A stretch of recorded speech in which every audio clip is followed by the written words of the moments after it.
3 मुलं कोण आहेत माहिती आहे का? त्यांना 40% पेक्षा कमी मार्क आहेत. म्हणजे 300 मार्काच्या PCM मध्ये 120 मार्कांपेक्षा कमी मार्क. कॉलेजमध्ये इंटरनल मार्कच 80 मार्क असतात. स्कॅम झाला आहे. हे तुम्हाला मी त्याचं प्रूफ देणार. काठावर 10वी काठावर पास होऊनही त्यांनी CET मध्ये 100% आणले. त्यांचा पूर्णचा पूर्ण CETचा पेपर हा पेपर डायरेक्टली जो PC आहे तो मिरर करून. नमस्कार. हा व्हिडिओ MHT CET 2026 या परीक्षेत झालेल्या स्कॅम बद्दल आहे. आता तुम्ही म्हणाल सर स्कॅम तुम्ही कसं क्लेम करते की हा स्कॅम आहे का काय आहे? तर मी तुम्हाला त्याच्या सगळे डिटेलमध्ये प्रूफ्स देईन आणि डिस्क्रिप्शनमध्ये पण मी सगळ्या गोष्टी अटॅच करणार आहे. बरं, हा स्टडी मी कमीत कमी 4 ते 5 तास ह्याच्यावरती टाईम इन्व्हेस्ट करून केलेला आहे आणि हा नुसता ह्या वर्षीचाच नाही, मागच्या वर्षी, त्याच्या मागच्या वर्षी म्हणजे अगदी 2020 पासून 2026 पर्यंत हा पूर्ण डेटा स्टडी करून त्याच्यावरून बनवलेला हा कन्क्लुजन आहे. सो एंडपर्यंत व्हिडिओ बघणं खूप गरजेचं आहे जर तुम्हाला हा स्कॅम कसा झाला आहे किंवा एक्झॅक्टली काय प्रॉब्लेम आहे हा समजून घ्यायचा असेल तर. कारण की बघा, मेरिट लिस्ट डिक्लेअर केली, CET सेल एक सगळ्यात चांगलं काम हे करतो की ज्यावेळेस मुलं कॅप रजिस्ट्रेशन करतात तर ते मुलांचे सगळे डिटेल्स रिलीज करतात. जसे की त्यांचे 10वीचे मार्क काय होते, 12वीचे मार्क काय होते, science, maths, physics, chemistry, physics, maths हे सगळे मार्क्स ते डिस्क्लोज करतात. हे नॉर्मली NTA मध्ये होत नाही. आणि CET सेल हे जेव्हा मार्क्स डिस्क्लोज करतं तर त्यावरनं आपण जर ॲनालिसिस केलं तर आपल्याला समजतं की काही मुलांना यावर्षी हे खूप जास्त प्रमाणात झालंय. काही मुलांना 10वी आणि 12वीमध्ये अगदी काठावर पास झालेत. तरीही 12वी काठावर, 10वी काठावर पास होऊनही त्यांनी CET मध्ये 100% आणलेत. आणि यामध्ये बऱ्याच लोकांचा असा क्लेम असू शकतो की सर त्यांनी 12वीला अभ्यास नसेल केला, CETला अभ्यास केला असेल. या सगळ्या गोष्टींवरती मी सविस्तर चर्चा करणार आहे. बट सगळ्यात पहिला हा स्कॅम झाला आहे, हे तुम्हाला मी त्याचं प्रूफ देणार आहे. पहिली गोष्ट, हा स्कॅम मी का म्हणतोय, हा वर्ड स्कॅम का वापरतोय मी? कारण की बघा, जेव्हा मी स्कॅम हा वर्ड वापरतोय तर नक्कीच मी याच्यावरती खूप विचार करून, ॲनालिसिस करून, प्रूफ्स आणून हा शब्द मी वापरतोय. खूप रिस्पॉन्सिबली वापरतोय हा शब्द. असंच नाही की थोडंसं मला वाटलं की काही मुलांना कमी मार्क आहेत आणि तरी CETला चांगले मार्क आहेत. थोडेफार ऑब्झर्व्ह झाले आणि डायरेक्टली वापरून टाकला वर्ड स्कॅम. तसं नाही. खूप डिटेल ॲनालिसिस केलं आहे. तर सगळ्यात पहिलं ह्याची सुरुवात कशी होते, तर क्लासमध्ये खूप साऱ्या मुलांशी आम्ही रोज इंटरॅक्ट करत असतो आणि इंटरॅक्शनमध्ये अशा गोष्टी येतात कानावरती. आता ऑफिशियली याचं किंवा काही प्रूफ वगैरे नसतं. बट या गोष्टी कानावरती मागच्या वर्षी, त्याच्याही मागच्या वर्षी 2023, 24, 25 पासून आम्ही ऐकतोय की बरेच पेरेंट्स जेव्हा JEEची एक्झाम असते जानेवारीमध्ये तेव्हा वेगवेगळ्या सेंटरला जेव्हा जातात किंवा बोर्डची परीक्षा असते जेव्हा सेंटरला जातात तेव्हा त्यांना काही लोक अप्रोच करतात आणि COEP मध्ये ॲडमिशन मिळवून देतो, VJTI मध्ये ॲडमिशन मिळवून देतो, ह्या हिशोबाने त्यांना आमिष दाखवलं जातं आणि त्यांच्याकडनं एक सर्टन अमाऊंट घेऊन त्यांना CETचा जो एनरोलमेंट नंबर आहे तो मागितला जातो.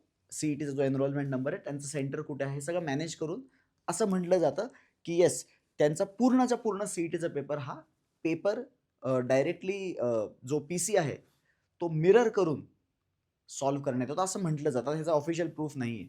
सो नक्कीच ह्याच्यावरती काही जास्त जोर देण्यात पण अर्थ नाही. पण अशा गोष्टी आहेत कानावरती. बट जर असं होत असेल तर त्याचं इम्प्लिकेशन आपल्याला या रँक लिस्टमध्ये दिसलं पाहिजे आणि ते दिसतंय. रँक लिस्टमध्ये 2020 पासून 2026 कडे जसं आपण जातोय तसं खूप जास्त डिस्क्रिपन्सी जनरेट होती.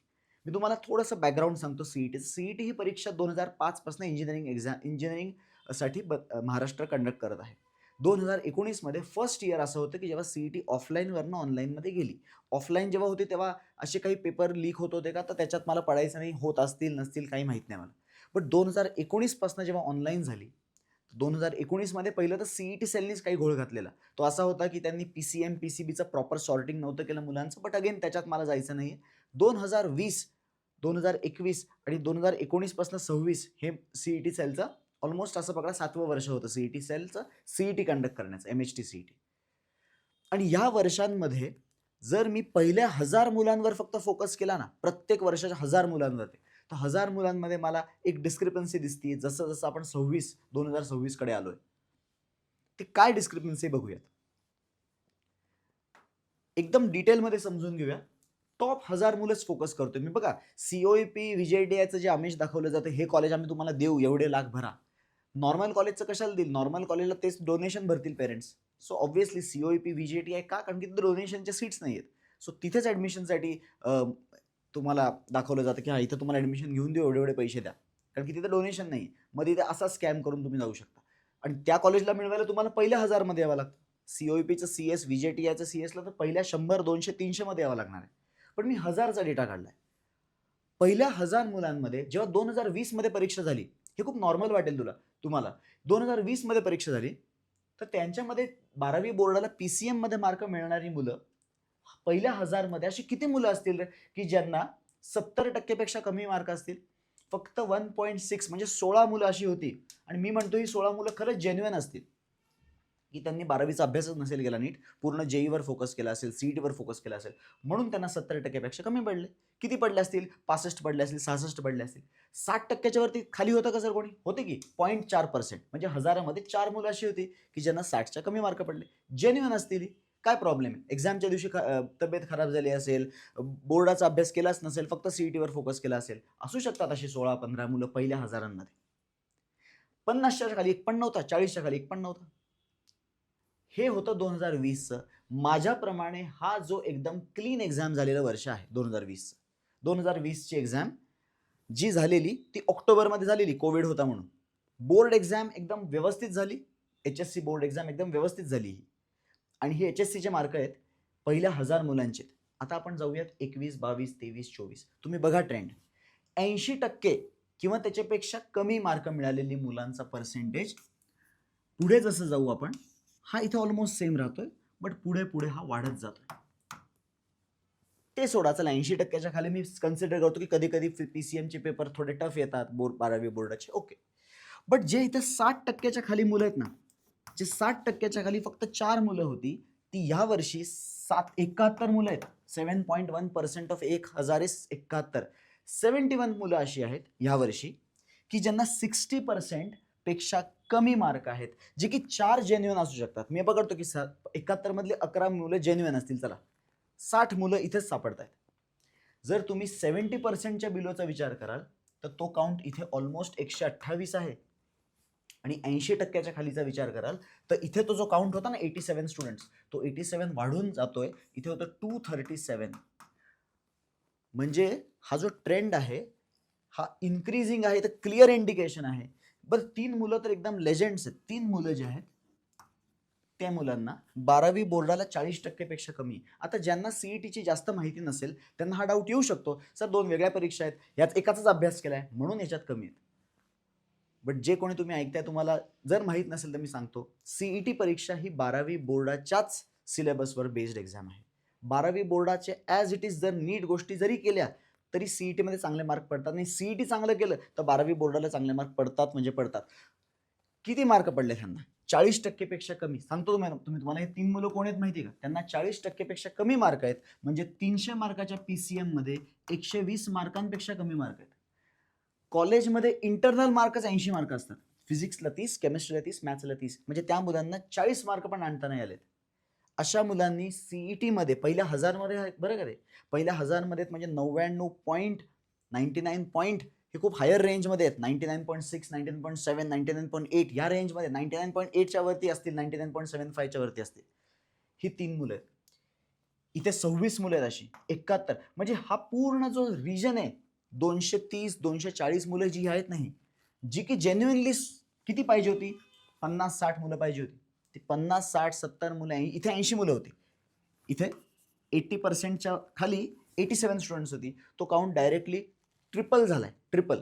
म्हणजे असे 160, 170 मुलं अशी आहेत की जी डायरेक्टली मध्येच घुसली आहेत, की जे क्लिअर इंडिकेशन दाखवते. बरं तुम्ही म्हणाल सर हे काय आम्हाला कन्व्हिन्स नाही होते. मी तुम्हाला अजून एक प्रूफ दाखवतो. हीच मुलं जेव्हा 10वीत होती तेव्हा त्यांनी 10वीची परीक्षा दिलेली, त्याच्यात किती मार्क आहेत बघू जरा. 2020 मध्ये ही जी जेन्युइन एक्झाम माझ्या हिशोबाने झालेली, या CETच्या परीक्षेत जी पहिली 1000 मुलं आली आहेत पूर्ण महाराष्ट्रात, त्यांना 10वीला अशी त्याच्यातले किती मुलं असतील की ज्यांना मॅथ्स सायन्स 10वीमध्ये 80% पेक्षा कमी होती? फक्त 5 मुलं. अरे म्हणजे 1000 मुलांमध्ये 995 मुलं 10वीला बाय डिफॉल्ट 80+ होती मॅथ्स सायन्समध्ये. ह्या वर्षी किती आहेत? 120 मुलं आहेत, 120. 120 मुलं अशी आहेत की ज्यांना 80% पण कमी मार्क आहेत. कुठे 5 मुलं आणि कुठे 120 मुलं. हा क्लिअर इंडिकेशन दाखवतोय. बरं तुम्ही बघा 70% खाली तर कोणालाच नव्हते पडत. 2020 मध्ये जी परीक्षा झालीत ना 70% खाली त्यांना 10वीला पडलेच नाहीयेत. 70%ला 10वीलाच नसतील पडत तर सीईटीला कुठे 100% आणणार आहे? कोणीच नव्हतं. या वर्षी बघा 70 मुलं आहेत अशी. 70 मुलं, 33 मुलं, 23 मुलं आणि 5 मुलं. ही 5 मुलं तर अल्ट्रा लेजेंड्स आहेत. त्यांनी 40% कमी 10वीला आणलेत. 5 मुलं आहेत. 40% कमी. तुम्ही मला 2 वर्ष अभ्यास केला असेल. 2 वर्ष अभ्यास केला असेल बट हे डेटा तर नाही सांगत ना. हे बघा हे 0 आणि वाढलंय मागच्या 2 वर्षात. 2020, 21, 22, 23 समजा 2 वर्षात अभ्यास केला असेल असं तुमचं लॉजिक असेल तर मग ते लॉजिक इथं का नाही व्हॅलिड आहे? 2020 मधल्या मुलांनी का नसेल केलं 2 वर्षात अभ्यास? जो काही ग्रोथ आहे तो सगळीकडे सेम असला पाहिजे. 2020 मध्ये जे झालंय तेच 26 मध्ये घडलं पाहिजे मोर ऑर लेस. हा डिस्क्रिपन्सी खूप ह्यूज आहे आणि हा क्लिअर इंडिकेट करतोय की या मेरिट लिस्टमध्ये खूप मोठा स्कॅम आहे. हा स्कॅम मी असं नाही म्हणणार की स्कॅम डीटी किंवा सीईटी सेल कडून स्कॅम आहे. स्कॅम तर हे जे स्कॅमर्स आहेत ज्यांनी पैसे घेऊन मे बी पीसी हॅक करून सेंटर मॅनेज करून कसं तरी करून या मुलांचे मार्क वाढवून दिलेत. समहाव माहित नाही त्यांनी मोबाईल घेऊन गेलेत मुलं आणि ह्याचे प्रूफ्स पण मिळणार नाहीत हे पण मी तुम्हाला सांगतो. आणि ऑब्व्हियसली कोर्टमध्ये जेव्हा अपील करतो आपण तेव्हा प्रूफ्स लागतात. ह्याला प्रूफच नाही आहेत आणि हे तर स्टँड करणारच नाही कोर्टमध्ये की असं होतं असं झालं म्हणून असं झालं. आता ह्याला सोल्युशन काय काहीच आयडिया नाही. मी हा व्हिडिओ त्याच्यासाठीच बनवला आहे की तुम्हाला हा स्कॅम काय आहे किती त्याची ग्रॅव्हिटी आहे समजण्यासाठी. तुम्ही विचार करा 1000 मुलांमध्ये 100-150 मुलं जर अशी स्कॅमर असतील तर प्रत्येक सीओईपी मधल्या 7 मुलांमध्ये एक स्टुडंट 7 मधला एक अशा पद्धतीने शिरलाय. आणि कुठली सीट ग्रॅब करतोय? महाराष्ट्रातली बेस्ट सीट कम्प्युटर सायन्स VJTIचं कम्प्युटर सायन्स. यामध्ये जर 300 मुलं सीओईपीला आहेत त्या 300 मुलांमधनं प्रत्येक 7 मध्ये एक म्हणजे साधारण 40-50 मुलं अशी शिरणार आहेत. आणि हे 40-50 स्टुडंट्स जर सीओईपीला कम्प्युटर सायन्समध्ये जात असतील VJTIच्या कम्प्युटर्समध्ये जात असतील तर नक्कीच हे देशासाठी महाराष्ट्रासाठी किंवा कुठल्याही एज्युकेशन पॉईंट ऑफ व्ह्यूने हे चांगलं नाही. कारण की पुढे जाऊन बघा या मुलांचं पुढे काय होतं आम्ही पण आमच्या स्टुडंटशी डिस्कस करतो. बघा हा ट्रेंड काही हा पहिल्यांदा स्कॅम नाही झाला. मी व्हिडिओ पहिल्यांदा बनवतो द रिझन बिंग मी ऑनलाईन जास्त ऍक्टिव्ह नव्हतो. ह्या वर्षी चालू केलंय परत 2020-21 मध्ये होतो ऍक्टिव्ह युट्यूबवरती पण आता चालू केलंय तर आता हा व्हिडिओ मी बनवतो.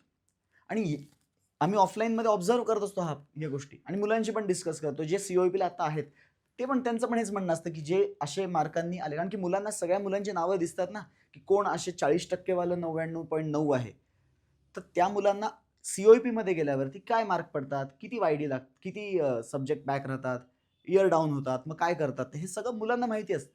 बट हे नुसतं माहिती असणं त्यांचा मजाक उडवणं ह्याच्यापेक्षा जास्त महत्त्वाचं हे आहे की 40 मुलांना जे चांगले जेन्युइन मुलांना जर सीओईपी मिळालं असतं CS तर त्यांनी आज त्यांच्यातनं कोणतरी खूप भारी बनू शकलं असतं. सो मला असं वाटतं की ह्या गोष्टीला सिरियसली घेतलं पाहिजे. सीईटी सेल मी पण त्याच्यावरती सर्टन ऍक्शन घेतली पाहिजे. काय करू शकतो मला वाटतं कन्क्लुजन काय ह्याचं मला म्हणजे आपण ठीक आहे डिस्कस केलं की अशा गोष्टी झाल्या ह्याच्यावरतून काय कन्क्लूड करता काय करायला हवं किंवा सीईटी सेलला काय आपण रिक्वेस्ट करू शकतो. मला असं वाटतं सीईटी सेलनी डेटा रिलीज केला पाहिजे दोन्ही शिफ्ट. म्हणजे जर स्कॅम एकाच शिफ्टमध्ये झाला आहे तर आपल्याला तो पण डिस्क्रिपन्सी दिसेल की पहिल्या शिफ्टला 99.9 मग तो खुश झाला की चला झालं माझं दुसऱ्या शिफ्टला गेला नाही तर समजू शकतो जे ॲडव्हान्स वाला होता. बट जर दुसऱ्या शिफ्टला 2%, 5%, 12%, 100% आणून डायरेक्टली तो 50 वर येत असेल तर हे तर शक्य नाही. म्हणजे मला असं वाटतं की तो एक डेटा रिलीज झाला तर थोडासा चान्स आहे तिकडनं मिळण्यास. But again that is not the proof. ते प्रूफ बिलकुल नाही आहे. ह्याच्यातनं फक्त हेच कळणार आहे की ट्रॅक डाऊन करता येणार आहे. But again that is not the proof. Proofs कुठून मिळतील तर माहीत नाही सेंटरवरती CCTVs का काय असेल काय पद्धत असेल ह्याचा काहीच आयडिया नाही. माझा मुद्दा हाच आहे की हा जो स्कॅम झालाय तो सगळ्यांना नीट समजला पाहिजे. नुसतं मेरिट लिस्ट बघून दिसतं असं की एवढे मार्क आहेत. आपण बघतो पहिल्या पेजवर 4-5 दिसतात 10 दिसतात दुसऱ्या पेजवर 5-10 दिसतात आणि आपण सोडून देतो की हा असं स्कॅम झालाय. बट ऍक्च्युली ते कोणाला हर्ट करतंय.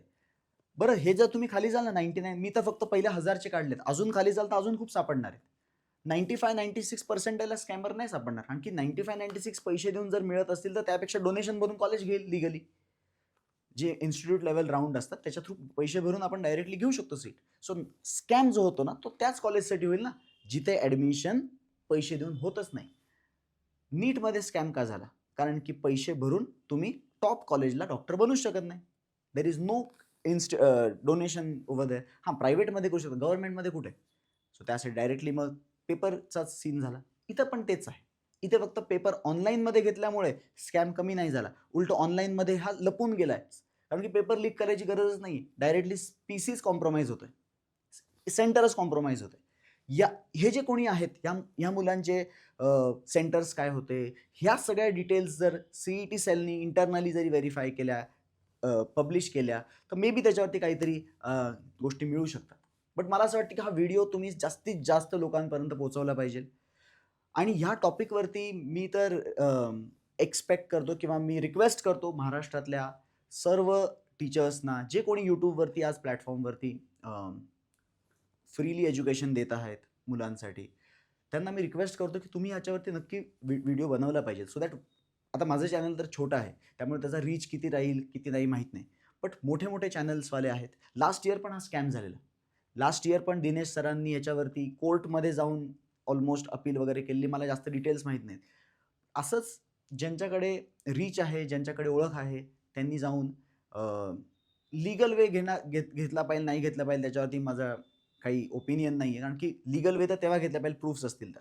आत्ता ॲटलिस्ट इन्फॉर्मेशन पोचवली पाहिजे जास्तीत जास्त लोकांपर्यंत, न्यूजपर्यंत, सो दॅट थोड्याशा गोष्टी पुश होतील. आणि चला ह्यावर्षी नाही जरी झालं काही, यावर्षी ॲडमिशन असेच झाले तरी काय, पण ॲटलिस्ट नेक्स्ट इयर हे जे 100-200 मुलांचा जो लॉस आहे, 200 मुलं मध्ये शिरतायत, हा तरी ॲटलिस्ट रोखला जाईल. नेक्स्ट इयरच्या मुलांना तरी याचा लॉस नाही बेअर करायला लागेल, एवढीच माझी इच्छा आहे. सो आय होप तुम्हाला पूर्ण विषय, पूर्ण मॅटर नीट समजला आहे.